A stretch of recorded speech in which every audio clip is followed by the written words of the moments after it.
Hello दोस्तों, welcome back to my channel. दोस्तों, दिव्यांगता यानी कि डिसेबिलिटी एक अभिशाप है, इसमें कोई दो राय नहीं है। लेकिन ये इंसान के हाथ में है कि वो अपनी कमी को, अपनी दिव्यांगता को अपनी कमी बने रहने दे या फिर उसे अपने वरदान में बदल दे। आप सोचेंगे कि ये कहना बहुत आसान है, लेकिन करना बहुत मुश्किल। तो आज की कहानी एक ऐसी लड़की के बारे में है जिसने ये सिद्ध कर दिया कि अपने हौसले और कठिन मेहनत से हम अपनी सबसे बड़ी कमज़ोरी को अपनी ताकत में बदल सकते हैं।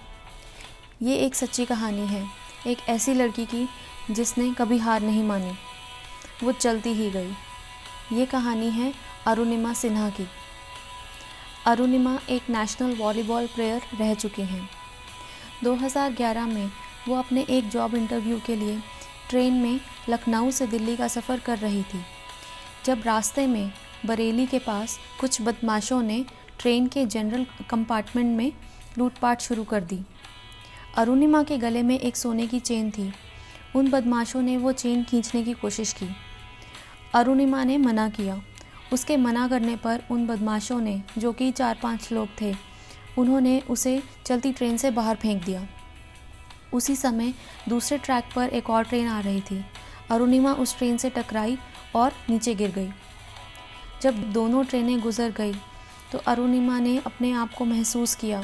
उसे एहसास हुआ कि उसकी एक टांग कट चुकी है और दूसरी टांग की भी हड्डियां टूट चुकी हैं। वो उठ नहीं पा रही थी। वो पूरी रात रेलवे ट्रैक पर पड़ी रही और मदद के लिए चिल्लाती रही, लेकिन कोई नहीं आया। सुबह होने पर पास के गांव वालों ने उसे देखा और हॉस्पिटल में ले गए। क्योंकि वो एक छोटा सा हॉस्पिटल था, इसलिए वहाँ पर ज़रूरी सुविधाएं नहीं थी। वहाँ के डॉक्टर्स अरुणिमा को देखकर आपस में बात कर रहे थे कि हमारे पास तो इसे देने के लिए एनेस्थीसिया और खून की बॉटल्स नहीं हैं, तो हम इसका इलाज कैसे शुरू करें। अरुणिमा की आंखें तो बंद थी, लेकिन वो ये सब सुन पा रही थी। अरुणिमा ने डॉक्टर से कहा, जब मेरी टांग कटने के बाद मैं पूरी रात ये सब सह गई, तो अब अपना इलाज के लिए और दर्द भी सह लूँगी। आप मेरा इलाज शुरू कीजिए। ये सुनकर डॉक्टर्स ने अपना एक बॉटल खून डोनेट किया और बिना एनेस्थीसिया यानी कि बेहोशी की दवा दिए ही अरुणिमा के कटे हुए पैर को उसकी टांग से अलग कर दिया। इस प्राथमिक इलाज के बाद उसे दिल्ली के बड़े अस्पताल में शिफ्ट किया गया, जहाँ पर करीब 4 महीने तक उसका इलाज चला। उसे एक नकली पैर लगाया गया।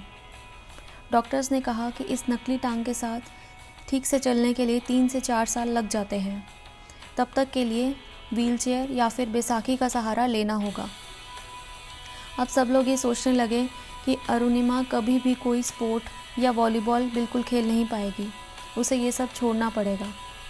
लेकिन अरुणिमा को ये सब मंजूर नहीं था। उसने व्हीलचेयर पर बैठने से इनकार कर दिया।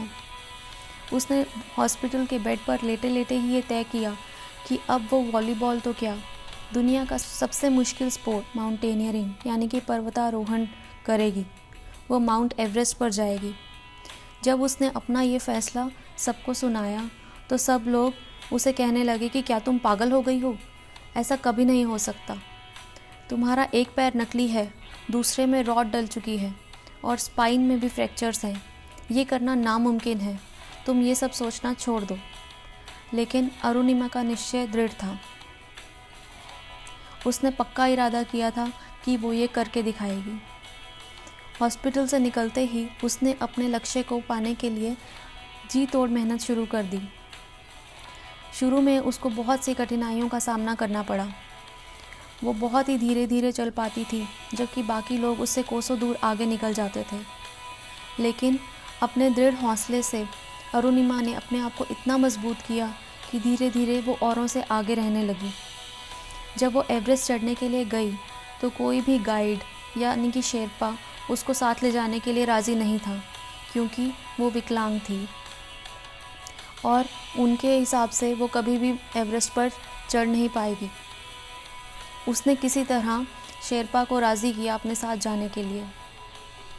जब वो एवरेस्ट की राह पर निकली तो बहुत सी मुश्किलें आई। नकली पैर होने की वजह से उसके लिए चढ़ना बहुत ही मुश्किल था और उनकी गति भी बहुत ही धीमी थी। जैसे जैसे वो आगे बढ़ती गई, कठिनाइयाँ और भी ज़्यादा बढ़ती गई, क्योंकि उनका ऑक्सीजन भी ख़त्म हो रहा था। उनके गाइड यानी शेरपा ने उन्हें कई बार ये समझाया कि आपका ऑक्सीजन ख़त्म हो रहा है, आप किसी भी वक्त मर सकती हैं, वापस चलिए। लेकिन उनका इरादा बहुत मजबूत था। वो चलती ही गई, आगे बढ़ती गई। उन्हें रास्ते में चलते समय कई लोगों की लाशें भी दिखाई दी, जो ऑक्सीजन की कमी के कारण मर चुके थे। उन्हें बहुत डर लगा, लेकिन उन्होंने वापस लौटने का बिल्कुल नहीं सोचा। उन्हें तो माउंट एवरेस्ट क्लाइंब करना ही था, इसीलिए वो चलती ही गई। उनका अपने लक्ष्य को पाने का इरादा इतना दृढ़ था कि उन्होंने कुछ और नहीं सोचा। वो कहती हैं कि मुझे सुनाई तो सब दे रहा था, लेकिन दिखाई सिर्फ एवरेस्ट की चोटी ही दे रही थी। वो अपने मजबूत हौसलों के साथ चलती ही गई और आखिर वो एवरेस्ट की चोटी पर पहुंच ही गई। 21 मई 2013 को उन्होंने भारत का झंडा एवरेस्ट की चोटी पर लहराया। वो विश्व की पहली दिव्यांग महिला बनी जिन्होंने एवरेस्ट को क्लाइंब किया। तो दोस्तों, जिस नकली टांग के साथ लोगों को चलना सीखने में 3 से 4 साल लग जाते हैं, उसी टांग के साथ उन्होंने 2 साल के अंदर अंदर एवरेस्ट पर फतेह हासिल की। कैसे? उन्हीं के शब्दों में कहें तो ये इसलिए संभव हो पाया क्योंकि वो अपने पैरों से नहीं बल्कि अपने दिल और दिमाग से चढ़ रही थी। वो कहती हैं कि आपका सबसे बड़ा मोटिवेटर और कोई नहीं बल्कि आप खुद हैं। उनका संकल्प और इरादा इतना दृढ़ था कि कोई भी मुश्किल उसे तोड़ नहीं पाई। तो आइए दोस्तों, इस कहानी से कुछ सीख लें और अपनी छोटी छोटी मुश्किलों पर परेशान और हताश होने के बजाय हम आगे बढ़ें और अपने हौसलों को इतना मजबूत करें कि हमें अपने लक्ष्य के अलावा और कुछ भी दिखाई न दे। तो आपको ये कहानी कैसी लगी अपने कमेंट सेक्शन में ज़रूर लिखें और मेरे चैनल को सब्सक्राइब करना मत भूलिएगा। मिलती हूँ आपसे फिर एक बार एक नई कहानी के साथ। तब तक के लिए नमस्कार and take care of yourself. Bye bye.